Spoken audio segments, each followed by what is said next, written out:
Welcome to Dumagetti IELTS Speaking Part 1 lesson.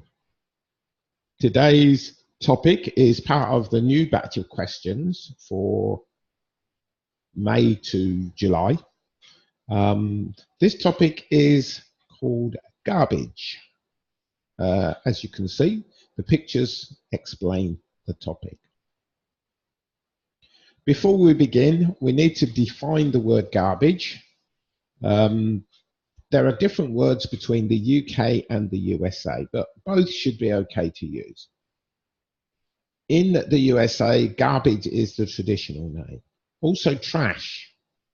In the UK, rubbish is the synonym. In the UK, we use the word litter. Litter is the things that are thrown on the ground, so it's a noun.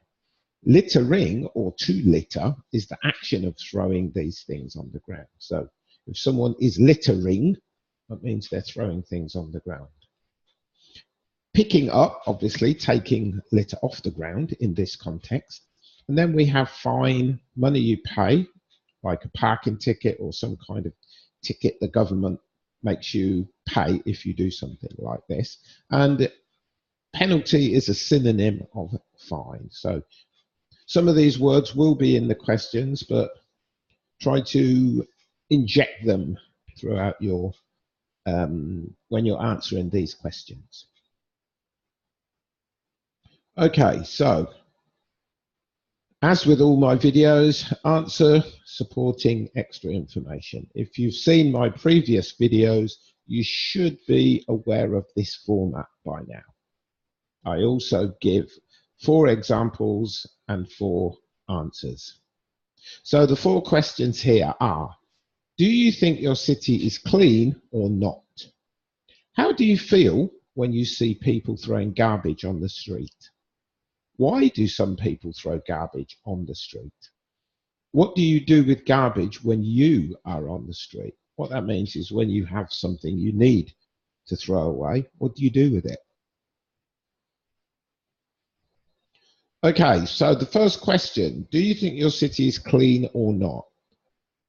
4 choices. Rather than give you yes or no, I encourage students to try and get away from yes or no. If you have to, it's okay to do it. Sometimes we do it naturally. So it's not a bad thing so much if you do it, but try not to keep repeating it, because what it's demonstrating is the fact that you don't know any other way to answer the question. So it's showing your limits of your English skill. You want to show the range of your English skill. So that's why I suggest to keep yes and no to a minimum. Okay, do you think your city is clean or not? For each one of these, I choose one possible answer. You can stop the video at any time you want and look at the other answers and choose one which relates more to your opinion and practice it.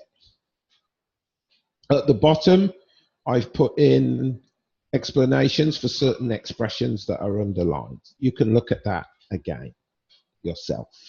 So, relatively, some of the residential areas are very clean, but the city centre is somewhat dirty and needs to be kept cleaner.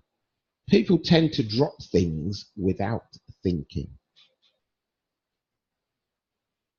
How do you feel when you see people throwing garbage on the street?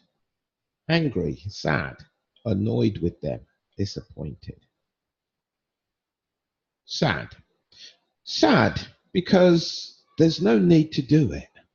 Why can't they just take it home and dispose of it there? It's not too much to ask.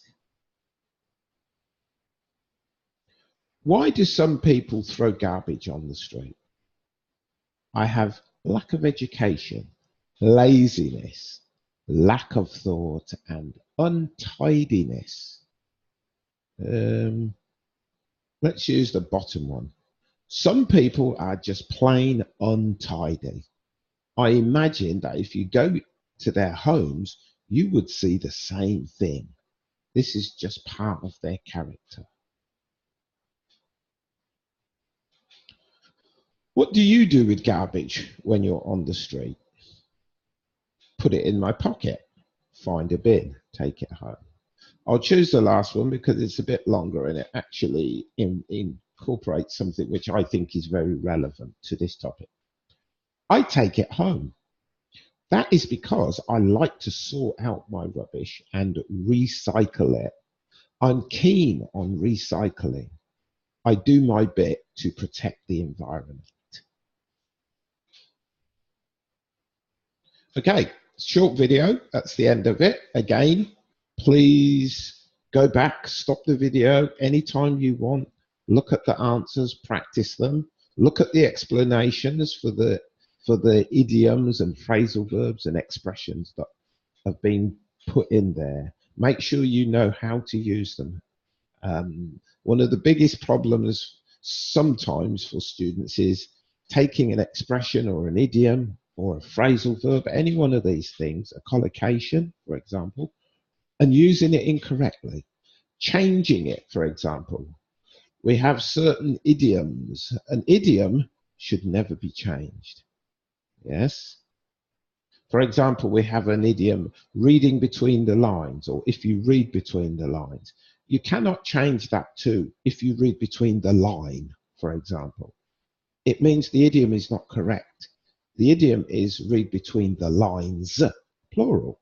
So don't change it. That's a very simple example. But if you learn an idiom, never change it because they're not designed or meant to be changed. Okay? Well, thank you for your time. Again, if you like the video, please comment. If there's any other ways that we can change them or any additional things we can do to make the videos more helpful for you, please let us know. Please subscribe so you'll be informed of every time there's a new video. Thank you very much. See you in the next video.